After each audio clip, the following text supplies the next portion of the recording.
TV land. It is your boy Freelancer Joe, and it is once again time of the week for Coffee with Joe.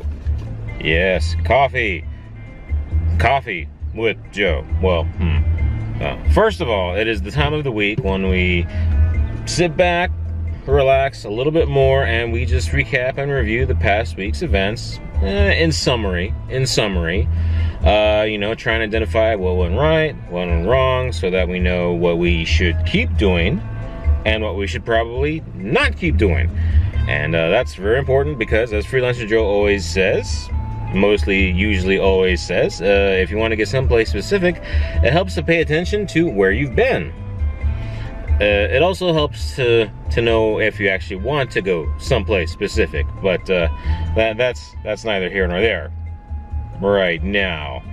But before we proceed, as you can tell, we are in not my normal location. This is my car, my vehicle, and it has been recently brought to my attention that there's some confusion about what exactly is being drunk while Joe is in his car. I like to think that I clearly mark my videos and explain within those special videos that what we're drinking inside the car is coffee. Is it dark enough? Can you tell? I mean, I guess maybe it could look like wine, but this is actually coffee. Although I suppose you could also say that maybe Freelancer Joe put a little something extra in the coffee, but that's not true. This is Folgers Classic Roast, my normal brand, and I also picked up some what is this? New England coffee from the local gas station. In case you can't tell, go ahead and see again. You can't. It's dark enough. It could be wine, but it's coffee. Well, no, it's coffee. Freelancer Joe, well, he does enjoy the occasional adult beverage. He's also very mindful of being a responsible and adult drinker, because that's what it means to be an adult. Plus, well, I mean, I have so much going for me, I wouldn't want to do anything stupid. That's one. And two, of course, it's not just about me. In fact, that's probably a good way to think about things. It's not always about you.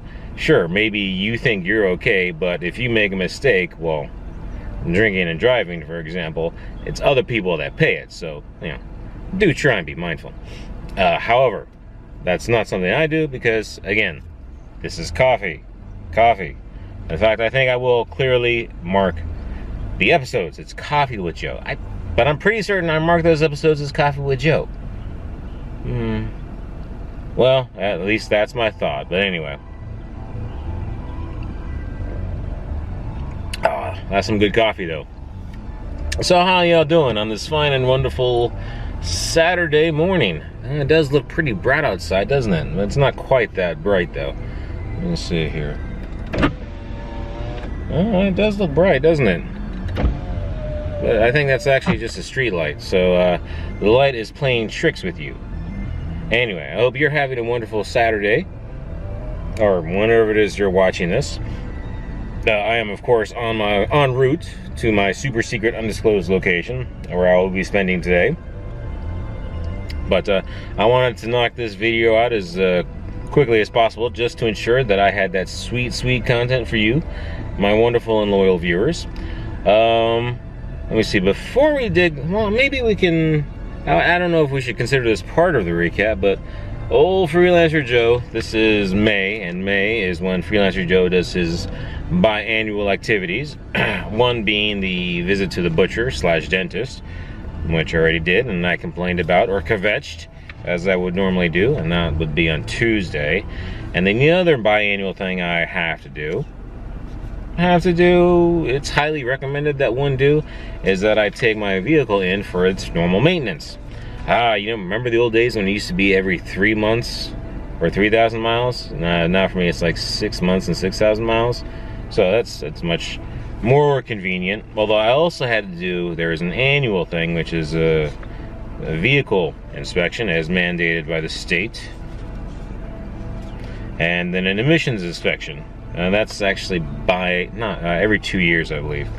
Now, of course, I would be one to complain about the overreach of the government. However, after having spent some time in countries where emissions are not quite so thoroughly regulated, I am going to have to side a little bit, or lean a little bit more towards the side of government oversight.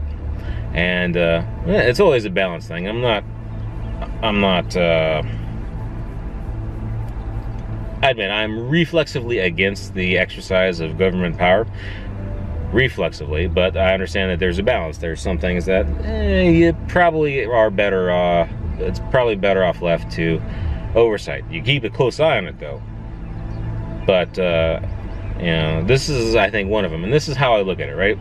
So the thing about vehicle emissions is the person operating the vehicle is not the one in back of it sucking down the fumes. All right?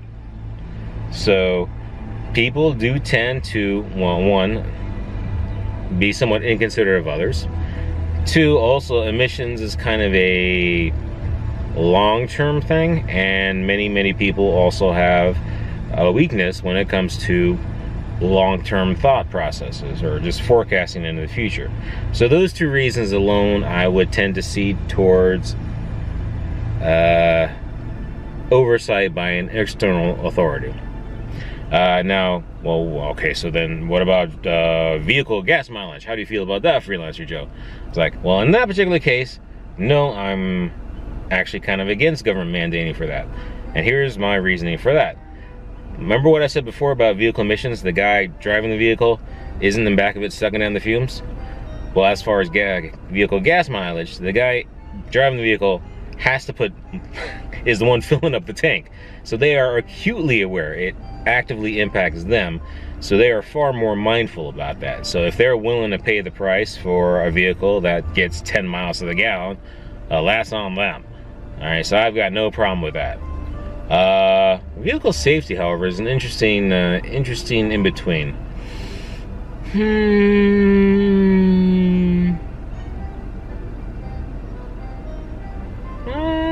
Kind of half and half.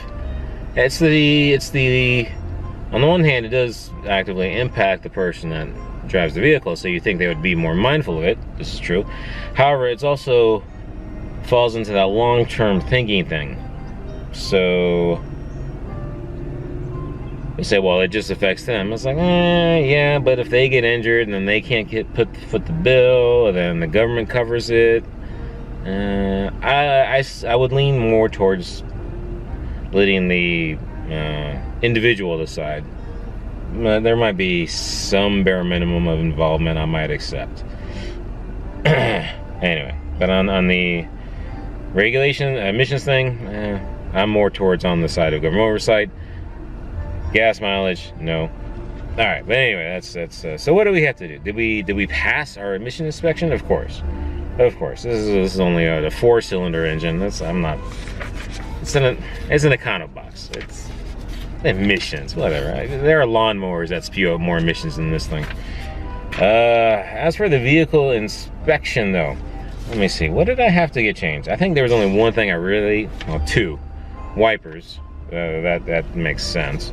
And then I had dry rot on one of my tires. Now, first of all, dry rot is not a very pleasant sounding term, so you don't really want that in your car. And I'm gonna have to look up how the hell you get dry rot. It sounds like I'm not using my vehicle, but I'm pretty certain I am. Or maybe I'm just not using it enough. I don't know.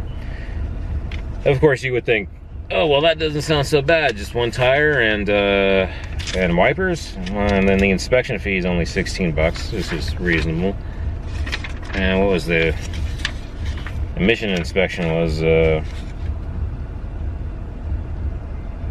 don't know how much that was.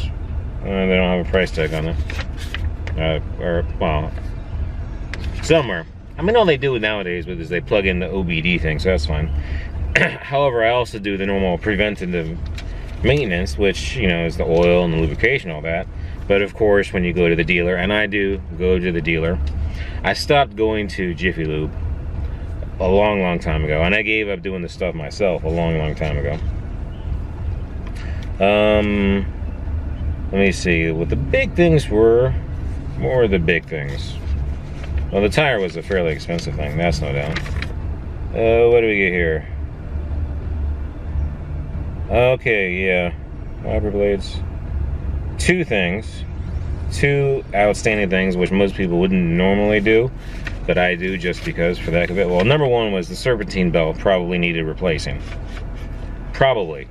You know, it was kind of one of those things where it's looking a little iffy, but I went ahead and did that anyway because that thing breaks and you're out of luck. You're not going nowhere. So yeah, we'll go ahead and do that. And then, emissions was 28 bucks. That's weird. I mean, they only plug in the thing. Why would that be more expensive than this vehicle inspection? Okay. All right. So the serpentine belt, well, it wasn't really cheap. And here's the really one that most people would probably skip. It's the transmission fluid servicing.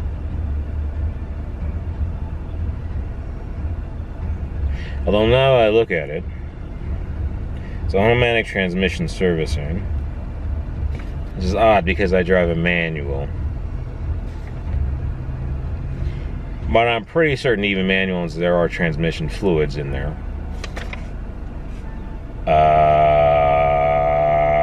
I'm pretty certain. I might have to look that up. I'm pretty certain though there are fluids in there, just not as many. Fortunately, however, it still came out to be actually about $200 less than I was quoted. So maybe that's because the original quote was for an automatic, and then they had to bump it down, I guess. Let's see, but the most expensive thing actually was that serpentine belt replacement, which, okay, yeah, I can dig that. I can dig that. But yeah, overall, a couple $100. More than several. Oh, I'll just be honest, it was $738.10. So that's kind of expensive. Look, this car has been paid off now for about 3 years. And you figure, depending on what your normal car payment would be, that's like maybe 2 or 3 months. Well, no, and in this particular state, Virginia, you also have to factor in there's actual like car tax too, in addition to the tax you pay when you buy the vehicle.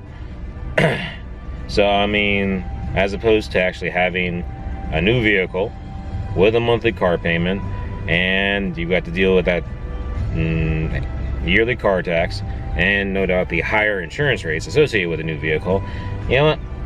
I'd cough up the extra $100 just to make sure, or just, you don't make sure, to hopefully keep the vehicle running issue free.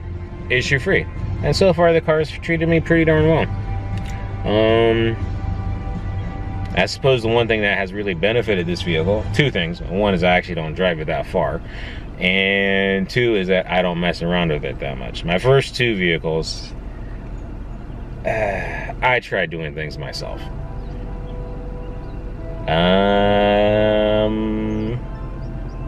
I will simply blame it on the fact that I did not have all of the necessary tools to engage in such an activity. But regardless, it left marks on those vehicles, and probably shortened their lifespan. So I'm not necessarily going to say that I've learned my lesson, because I still believe I could do it if I had the right tools. So maybe I didn't really learn my lesson. However, I will put off attempting doing such things until I know I have the proper tools. Let me see. But alright, we are almost at the 15-minute mark, and actually I need to go, because Panera's is almost open, so I need to go get more coffee. So we'll take a break, and we'll resume in a little bit. Catch you back in 10 seconds.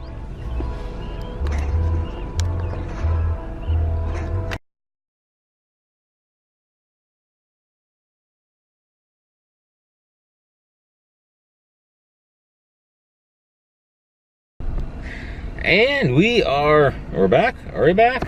Yeah. Don't, I'm gonna zoom in too close. Is it? There. There you go. All right, that's better. Ooh, looking a little oily right now. Perhaps I should hire a makeup artist Or perhaps I should maybe wash my face before these videos. Oh, let's get some music going first. Let's see what we got planned. Should hopefully be. Can you hear that? Too loud? Too much? We'll leave it. Volume 5. I'm not necessarily happy about that. I prefer the even numbers, multiples of 2. There's a symmetry to that. Or there's just something divisible about that. I don't know. Anyway, so let's see, what do we cover? Oh, actually, first of all, we are still doing Coffee with Joe. Coffee, yes. This is Panera. Panera only sells coffee. They don't sell any adult beverages. Although some could argue coffee is an adult beverage.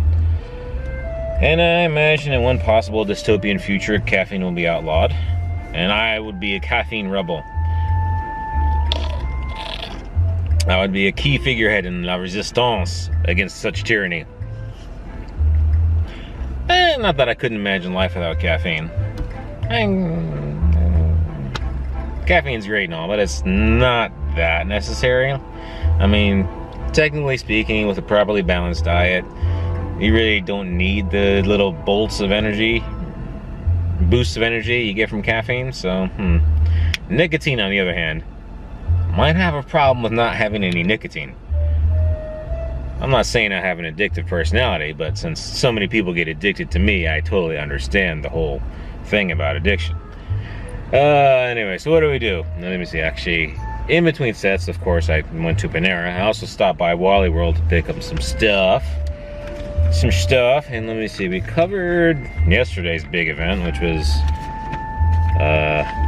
was getting the car done. Let's see. We didn't go through my mail. I haven't gone through my mail. Let me see. It's amazing that they still manage to send these flyers and whatnot. I mean, I guess if you go through the coupons, you can get good deals. So, if you're into that sort of thing. But I guess from a business perspective, it's kind of odd. Well, I guess it still kind of makes sense. I don't know. But all the trees lost. All the trees lost. What a shame. Oh, that's what I was supposed to be keeping an eye out for. What was I supposed to be keeping an eye out for? Oh, well, we'll keep the addresses hidden, sorta, but yes.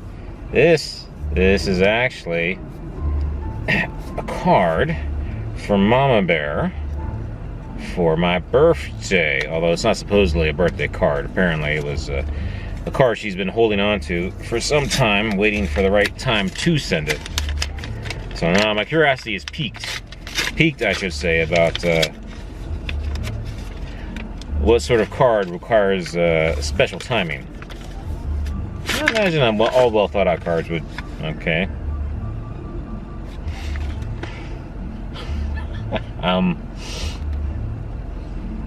Okay.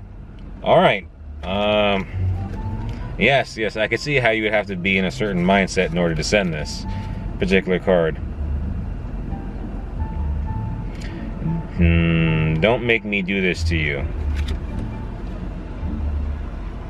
Now, technically, the dentist already did that to me the other day, so Mama Bear doesn't have to do this one to me.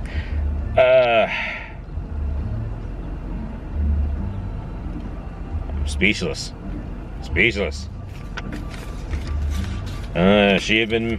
She was moved to send the card, and I'm moved to say nothing.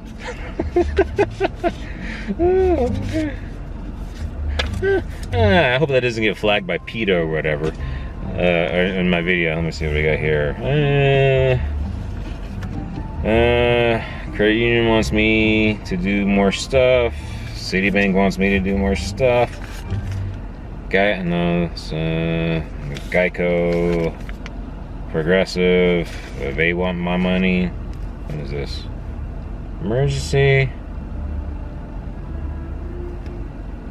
Emergency Center Care. Okay. I like how they're opening more of those now to kind of adjust for how messed up things have gotten after Obamacare. Unfortunately, it's kind of like it's not the most. I wonder. I actually think it might be the right approach. Not actually a fan of insurance in general as far as medical stuff goes. Fidelity, they want my money. Sears credit card, well, they want my money. Epic Bankruptcy Solutions. Now this is an interesting one. So apparently the previous two holders of my mortgage went bankrupt. So now sort of a whole bunch of hoo-ha's going on.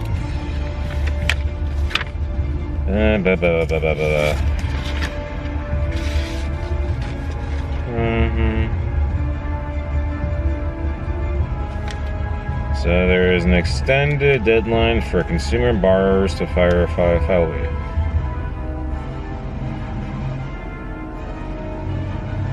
See, what I don't understand is, okay, so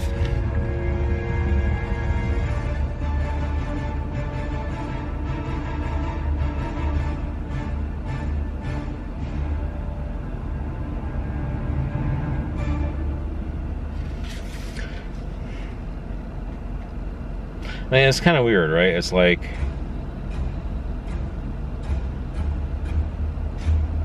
technically, well, in the case of a mortgage, right? I borrow money from the lender and use that money to purchase property, and then I pay back the lender. So that would make me a borrower.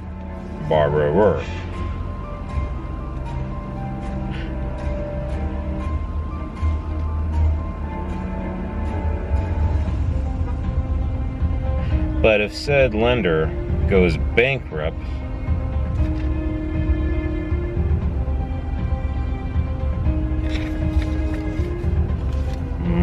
why would I need to file a proof of claim?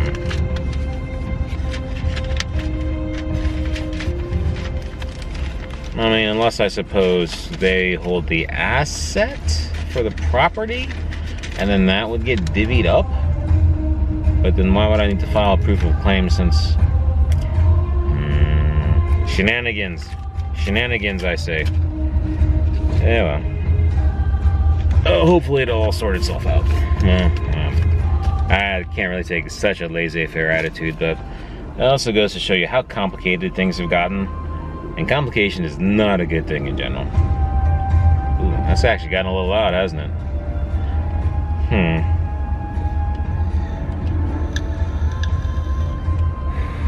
Well, I suppose that's it for now, so that's pretty good. Let's start the recap. Well, we're only about, I'd say 3/4 of the way through. Okay, work. Work was pretty good. Pretty good. Solved, well, I didn't address as many issues as I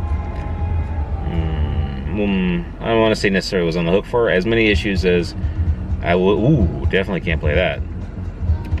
Definitely can't play that.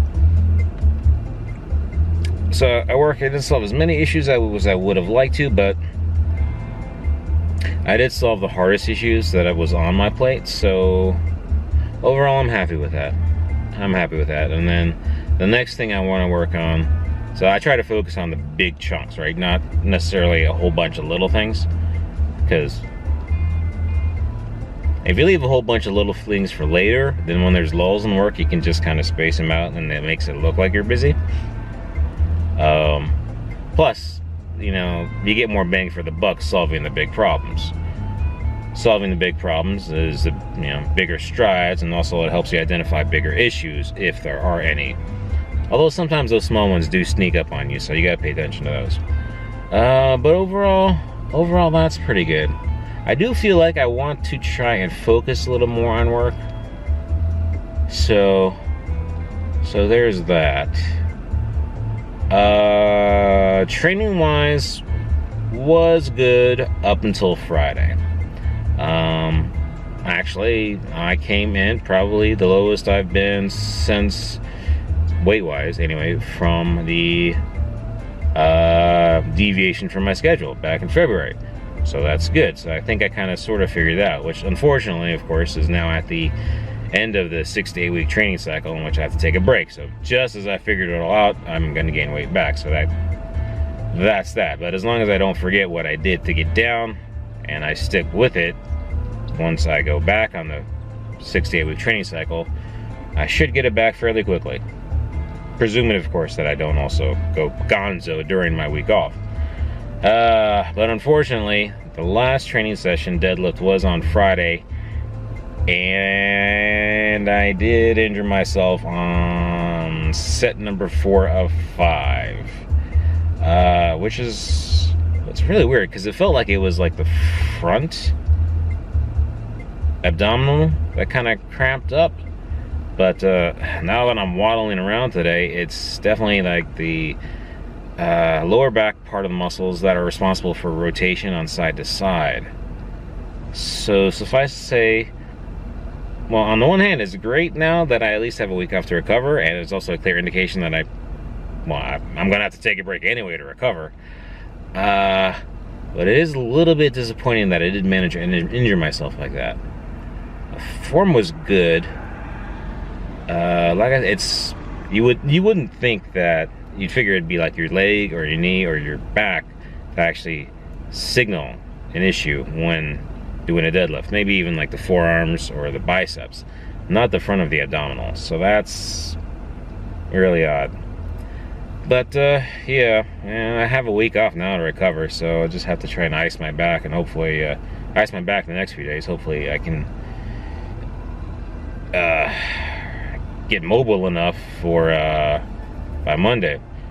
It's certainly not I've injured myself worse, to be sure, and obviously I've gotten into the car and I can drive, which is clearly, the mobility is not that bad, since if I can drive a manual, I'm okay. But I don't like it. No sir, I do not like it at all. Especially when I consider the fact that I'm like only at 75% of what I used to be able to do. It's interesting. It's just that maybe as my midsection has gotten smaller, it's gotten the ability to hold a solid amount of weight is harder for the core. So it's just, or maybe it's just the old age. I don't know. Anyway, I just have to rest now and hopefully not get too crazy when I'm not controlling my diet. We'll see. And then freelancer activities. If you've been paying attention to the videos, I've been flittering about on my demo thing, trying to get it presentable as part of my portfolio. Spending a little too much time on the debate versus tooltips versus pop-ups. I really need to go ahead and put that to bed, and then address the calendar component, and then go ahead and get it uploaded and whatever. Actually, I could probably do all that off camera, because I really need to focus on that big mystery issue that I haven't really talked about before. But if anybody's visited my website, and I don't keep stats of that, depending upon how they visit said website, they will see the problem. And that's all I should say about that. I really need to buckle down on that. But so here's the thing about freelancer activities in general. Clearly, the particular tack I'm going for is as a freelancer, developer, right? But there's nothing specifically in Freelancer Joe that's specific about what type of side gigs I'm going for. So you also need to explore other avenues of generating income. In fact, it's generally a really, really solid idea to have multiple income streams, as they say. Ideally, they're kind of fire and forget income streams, or at least income streams that don't require a lot of time investment. But if it was really easy to set those up, then everybody would be doing them. Well, no, not everybody. Believe it or not, if you had something that sweet, and a lot of people wouldn't necessarily do that. But anyway, it's not as easy as me just saying it. And that is something I will ponder upon for the rest of the day, probably. Depending upon how much adult beverages I get into myself when it is the proper time. Clearly, in the car, not the proper time. And that's why I'm still drinking coffee, because this is Coffee with Joe. Coffee. See? Panera's coffee. But we are at the 50-minute mark now, and we've covered everything, so I'll wrap this up for now. Cool kid words about liking and subscribing, commenting, and suggesting. Thank you for joining me on this wonderful Saturday. I hope that you have a wonderful Saturday. And I hope that your weekend is wonderful. And I hope you join me tomorrow when, one, I hope my back is better, and two, we hopefully, lots of hopes, get back into the freelancer stuff. But until the next time you join me, I hope that you take care and God bless.